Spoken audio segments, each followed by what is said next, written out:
Hello student, स्वागत करते हैं आपके अपने YouTube चैनल मैथ्स वाला में। वही जुनून, वही ताकत, वही जोश और उमंग के साथ फिर से अपनी क्लास में जुड़ते हुए विद्यार्थियों, जबरदस्त। क्योंकि प्रीवियस लेक्चर में मैंने आपको एक मॉडल पेपर का शुभारंभ करवाया था। उसमें मैंने बताया था ऑब्जेक्टिव प्रश्न 9।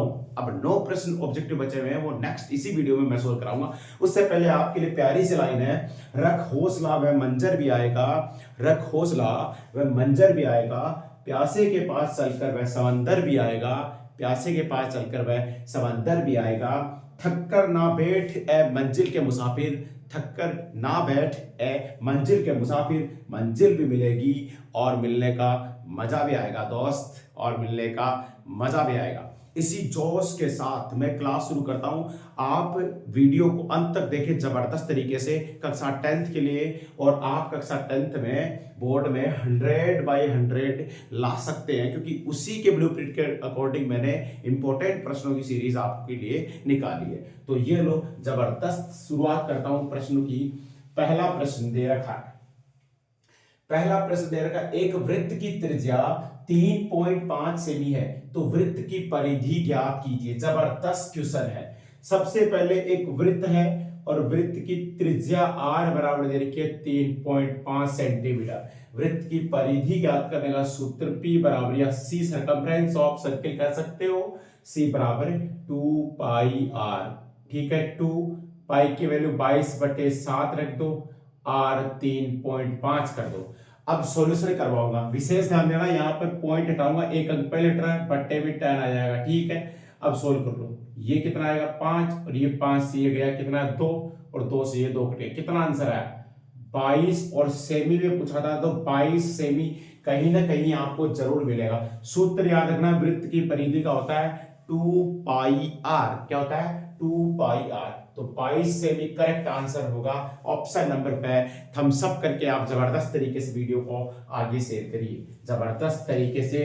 क्योंकि अब समय नहीं है दोस्त, समय नहीं है, समय तो अब गया, अब तो आपको सिर्फ प्रैक्टिस और मेहनत करनी है। अगर आप किताबों से अभी इससे मैं दोस्ती नहीं करोगे तो बोर्ड परीक्षा में आपके बेहतर मार्क नहीं आ सकते। उसके लिए आपको अब जी जान लगा देनी है दोस्त, जी जान लगा देनी है। अगला प्रश्न है, एक घन का विकर्ण √12 सेमी है। जबरदस्त क्वेश्चन। घन का विकर्ण दे रखा है, विकर्ण दे रखा है कितना √12 सेमी। अब आपको घन का विकर्ण का सूत्र बताऊं तो √3 गुणा भुजा होता है। घन के विकर्ण का सूत्र √3 गुणा भुजा, और ये आपको दे रखा है √12। अब आप क्या करेंगे, गुणा में √3 है, डिवाइड में चला जाएगा, तो भुजा बराबर आएगा √12/√3। अब आपको पता है, इनको एक साथ लिख सकते हैं आप इस प्रकार से, कट जाएगा, अंदर कितना आया 4, और इसकी वैल्यू +-2 आती है, लेकिन 2 लेनी है क्योंकि भुजा ऋणात्मक नहीं होती। और अभी आगे कुछ और दे रखा है, आगे दे रखा है भुजा निकाल, आयतन याद कीजिए, आयतन पूछ लिया भाई, तो भाई आगे और सोल्व करेंगे। यहाँ घन का आयतन का सूत्र होता है भुजा क्यूब। क्या होता है स्टूडेंट, भुजा क्यूब। भुजा मेरे पास 2 आई, उसका क्यूब करेंगे। तो ना ना ना ना स्टूडेंट, ऐसी गलती मत कर देना कि आप आधार को घात के साथ या घातांक के साथ गुणा कर दे, गड़बड़ हो जाएगी।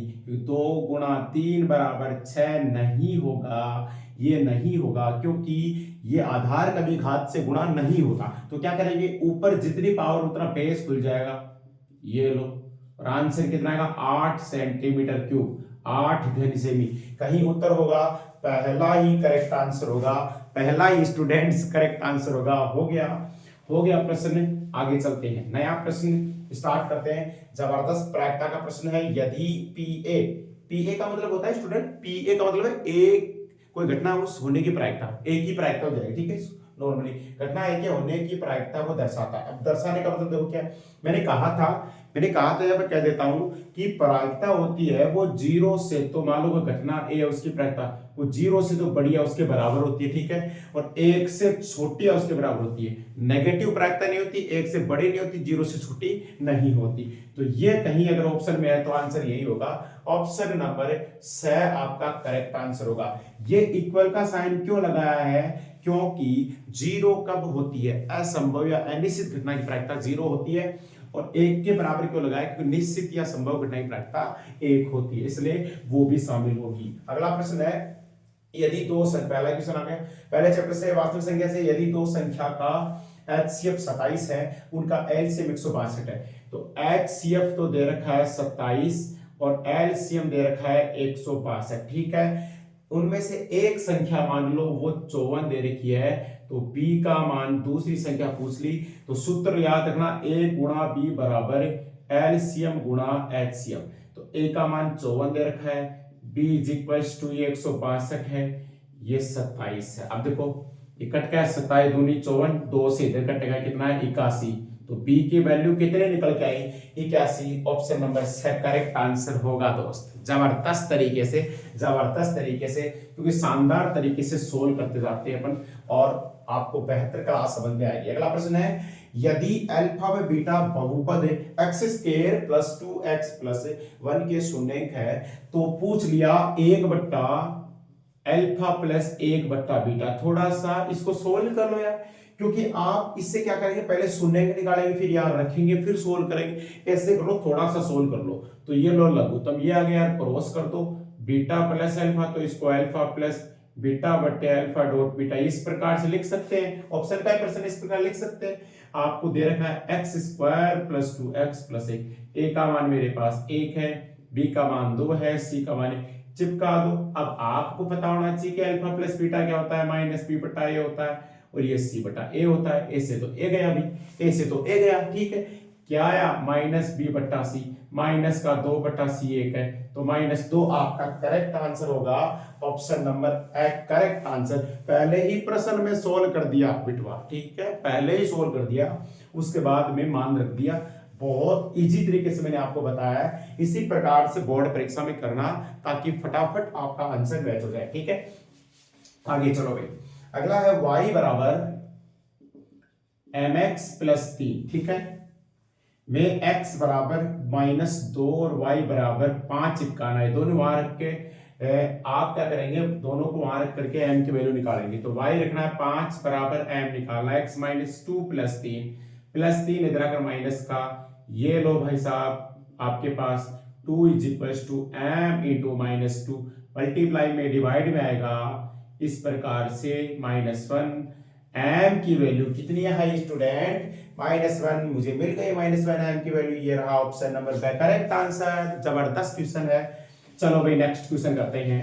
नेक्स्ट क्वेश्चन है, ADPM त्रिभुजों ABC व PQR की क्रमशः माध्यिकाएं हैं, जबकि दोनों त्रिभुज समरूप दे रखे हैं। तो मान लो एक त्रिभुज तो ये रहा, दूसरा त्रिभुज ये रहा। जबरदस्त तरीके से ये आ गया ABC, ये आ गया PQR, ठीक है। ये दोनों त्रिभुज क्या है, समरूप दे रखे हैं। विशेष जबरदस्त बात दे रखी कि दोनों त्रिभुज क्या दे रखे हैं, समरूप। इसकी माध्यिका ये होगी। माध्यिका किसे कहते हैं, माध्यिका क्या होती है, किसी त्रिभुज की एक भुजा के मध्य बिंदु को सम्मुख शीर्ष से मिलाने वाले रेखाखंड को माध्यिका कहते हैं, और शीर्ष से सम्मुख भुजा पर डाला गया लंब वो शीर्ष लंब कहलाता है, ठीक है। इसके लिए तो इसके लिए डी और ये पीएम होगी। अब क्या बोलता है, सुनना गौर से, जबरदस्त तरीके सुनना। AB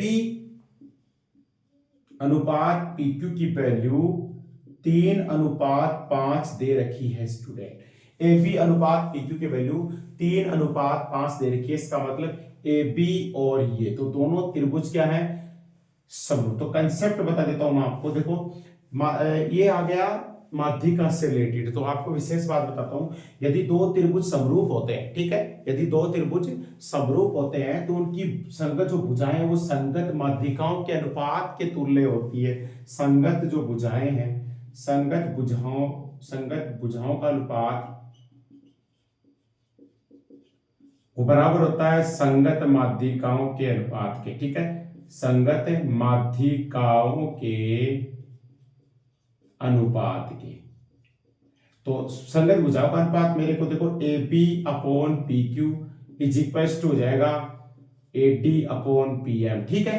तो ए बी कितना है मेरे पास 3/5, ये भी 3/5 होगा क्योंकि बराबर है।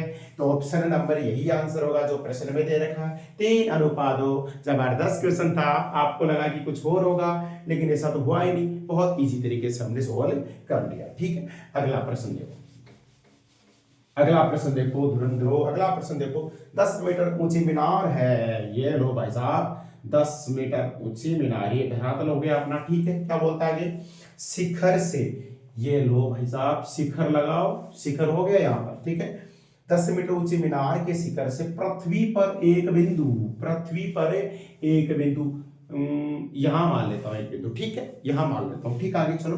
पृथ्वी पर एक बिंदु का अवनमन कोण 30 डिग्री है। अब अवनमन बोल रहा है, पहले सामने क्षैतिज तरफ देखेगा, यहां बनेगा वो 30 डिग्री, उसके बाद में एकांतर कोण की वजह से यहां 30 हो गया। तो अपन को क्या पूछा है, मीनार से आधार की दूरी, बिंदु की मीनार के आधार से दूरी को मैंने x मीटर मान लिया। अब आपको पता है यहां एंगल आ गया एकांतर कोण की वजह से, जेड की शेप पे एकांतर कोण, तो यहां बराबर होते हैं। ठीक है, 30 हो गया। अब वही लगा दो, tan लगा दो अपन को, क्या tan 30 degree is equals to 10/x, ये tan की 30 की वैल्यू 1/√3 10/x। अब बहुत इजी हो गया, वज्र गुणा कर दो, ये x इधर आएगा, ये उधर चला जाएगा, 10√3, x की वैल्यू मीटर में 10√3 मीटर आ गया।